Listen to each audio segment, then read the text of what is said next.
அனைவருக்கும் வணக்கம். நான் பூமா கௌரி சங்கர் பேசுகிறேன். என்னுடைய பதிவுகளுக்கு நீங்கள் கொடுக்குற சப்போர்ட்டை பார்த்து ரொம்ப சந்தோஷமாக இருக்குது. ஒரே ஒரு ரெக்வெஸ்ட், சப்ஸ்கிரைபுங்கிற ஐக்கானை ப்ரெஸ் பண்ண மறந்துடாதீங்க. சப்ஸ்கிரைப்டுன்னு உங்களுக்கு காமிச்சா நான் வீடியோஸ் போட்ட உடனே உங்களுக்கு நோட்டிஃபிகேஷன் வந்துடும். முழுக்க முழுக்க என்னுடைய கற்பனையிலான உருவான அடுத்த கதைக்குள்ளே போகலாம் வாங்க. கதையின் பெயர் அதே கேள்வி, பகுதி 1. அபிலேஷ், எப்படிடா இருக்க? பார்த்து ஒரு 25 வருஷமாச்சும் இருக்கும்ல. காலேஜோட லாஸ்ட் டே பார்த்தது. ஃபோன் செஞ்சா கூட ஏண்டா எடுக்கல? ஆச்சரியமா இருக்கு. அப்படியே இருக்க. ஒரு முடி கூட நிறைக்கல. அப்படியே துளி கூட மாறாம இருக்க என்று வியப்பு பொங்க கேள்விகளை அடுக்கினேன் நான். அவனிடமிருந்து மெல்லிய சிரிப்பு மட்டுமே பதிலாக வந்தது. நீ லாஸ்ட் வீக் நம்ம பேட்சை கெட் டுகெதருக்கு வருவேன்னு ரொம்ப எதிர்பார்த்தேன். நம்ம ரூம்மேட் ஹம்சன்ல அவன் கூட வந்தான். அவன் சொன்னப்போ கூட நம்பவே இல்லை. உன்னை மதுரையில் ஏதோ ப்ளூ கிராஸ் ஆஃபீஸ் வாசலில் பார்த்ததாகவும் சாமியார் மாதிரி ஆயிட்டதாகவும் சொன்னான். ஆனால் இப்போ உன்னை இந்த நிலையில் பார்க்கும்போது கசங்கிய சட்டை, கலைஞ்ச தலை, ஏண்டா இப்படி என்று அபிலேஷின் தோள்களை பிடித்து உலுக்கினேன். அதற்கும் மௌனம், கூறிய பார்வை ஒன்றே பதிலாய் வந்து விழுந்தது. உனக்கு இருக்கிற சொத்துக்கும் சொந்தத்துக்கும் இந்நேரம் உன்னோட அப்பா பிஸ்னஸில் இறங்கி பெரிய ஆளாக ஆயிருப்பேன்னு எவ்வளவோ முறை வீட்டில் பேசிட்டு இருந்திருக்கேன் தெரியுமா? என்னடா ஆச்சு? ஏதாவது பிரச்சனையா? வாயை திறந்து ஏதாவது பேசுகிறா? காதல் அது இதுன்னு, வேற ஜாதி வேற மதம்னு ஏதாவதா? குடும்பத்தோட சண்டையா? கல்யாணம் ஆயிடுச்சா என்று எனது கேள்விகள் அனைத்தையும் சிறிதும் லட்சியம் செய்யாதவனாய் கையில் இருந்த டீ கிளாஸை கீழே வைத்து தோளில் பச்சை நிற பையை மாட்டிக்கொண்டு நடந்தவனாய் அபிலேஷ் பின் திரும்பி என்னை பார்வையால் அழைத்தான்.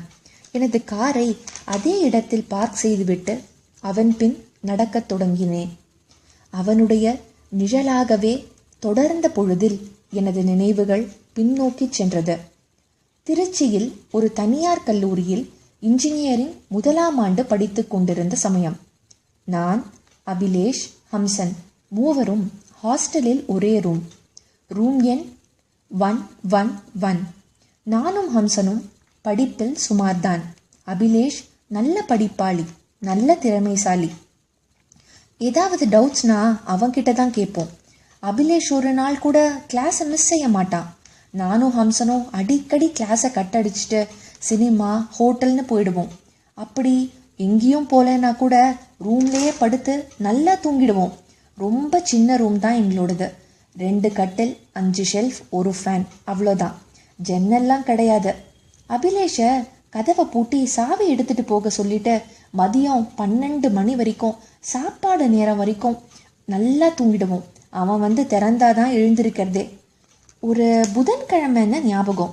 ஹம்சன் ப்ராக்டிக்கல் எக்ஸாம்னு சீக்கிரமாக கிளம்பி போயிட்டான். ஹம்சனுக்கு ஒரு பழக்கம், எக்ஸாம் அன்னைக்கு மட்டும் சாமி கும்பிடுறதுன்னு. ஊதுபத்தி கொளுத்தி கற்பூரம் காட்டின்னு அதை களப்படுத்திடுவான். காலையில் எனக்கு செம்ம தூக்கம். நைட்டு ஃபுல்லாக ஃப்ரெண்ட்ஸுங்க கூட பர்த்டே பார்ட்டி, செலிப்ரேஷன்னு ஒரே ஆட்டம்.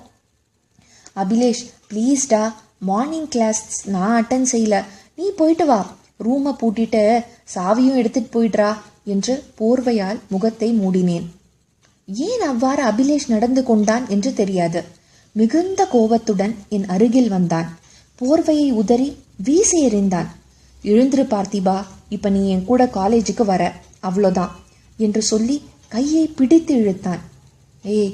ஏண்டா, ப்ளீஸ்டா, தூக்கம் வருதுடா, கிளாஸில் வந்தும் தூங்க தான் போகிறேன், அதுக்கு இங்கேயே தூங்கிக்கிறேனே, யாரும் டிஸ்டர்ப் பண்ணாமல் இருக்கணும்னு தான் உன்னை பூட்டிட்டு போக சொல்கிறேன் என்று கெஞ்சினேன். விடவில்லை. முதல் நாள் பள்ளிக்கு செல்ல விருப்பமில்லாத குழந்தை அழுது அடம் பிடிப்பது போல் என்ன செய்தும் பலனில்லை. காலை 10 மணி. இன்ஜினியரிங் மேக்ஸ் வகுப்பில் அபிலேஷ் அருகில் நான். தூங்கி வழிந்தவனாய் எப்போதும் போல். வகுப்பிற்கு மத்தியில் காலேஜ் அட்டெண்டர் ப்ரொஃபஸர் காதில் ஏதோ சொல்ல, அவர் காலேஜ் ஹாஸ்டல் ரூம் நம்பர் 111 இங்கே யாரு என்றார். அபிலேஷும் நானும் எழுந்து நின்றோம். எவ்வளவு பேர் ரூமில் தங்கிட்டு இருக்கீங்க என்று அவர் கேட்டதற்கு, நான் பார்த்திபன், அப்புறம் எலக்ட்ரிக்கல் டிபார்ட்மெண்ட் ஹம்சன் சார் என்றான் அபிலேஷ். ரூமில் ஏதாவது இம்பார்ட்டண்ட்டாக இருந்ததா? சீக்கிரம் ஹாஸ்டலுக்கு போங்க என்றார் ப்ரொஃபஸர். ஒன்றும் விளங்கவில்லை எங்கள் இருவருக்கும். என்ன சார், இனி ப்ராப்ளம் என்று கேட்டவாறே ப்ரொஃபஸருடன் விரைந்தோம் ஹாஸ்டலிற்கு. ஹாஸ்டல் காலேஜிலிருந்து 10 நிமிட தூரம். காலேஜ் வேனில் ஹம்சனும் இருக்க, பிற பல காலேஜ் ப்ரொஃபஸர்களும் வேலையாட்களும் இருந்தனர். ப்ரொஃபஸர் பின் திரும்பி, ஃபயர் ஆக்சிடெண்ட்ப்பா, ரூம் ஃபுல்லாக பேர்ன் ஆயிடுச்சு, புக்ஸு பெட்டுன்னு எல்லாம் கருகிடுச்சு. சுவாமி ஷெல்ஃபில் கொளுத்தின ஊதுபத்தி கீழே இருந்த பெட்டில் பட்டிருக்கணும். ரூம் க்ளோஸ்டாக இருந்ததால் ரொம்ப லேட்டாக தான் ஸ்மோக் ஸ்மெல் பரவி இருக்கு.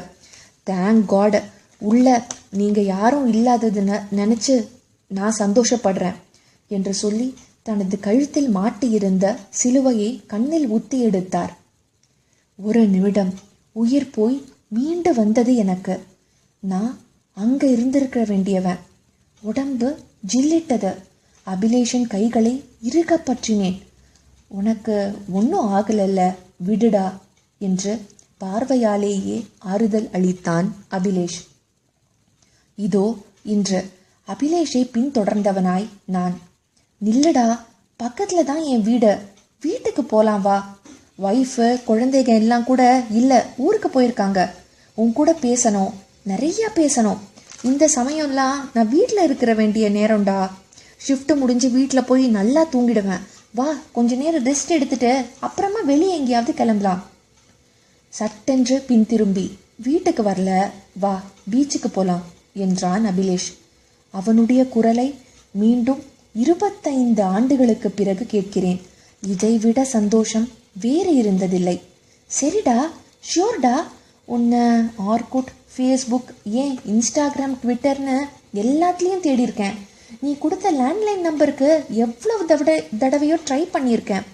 ஒரு முறை உன் வீட்டு வரைக்கும் கூட வந்திருக்கேன். ஆனால் வீட்டை காலி செஞ்சுட்டு போயிட்டதா சொன்னாங்க என்று கூறியபடி அவனுடன் நடக்கத் தொடங்கினேன் நான். இத்துடன் அதே கேள்வி பகுதி 1 நிறைவடைகிறது. அபிலேஷுக்கு அப்படி என்னதான் இருக்கும்?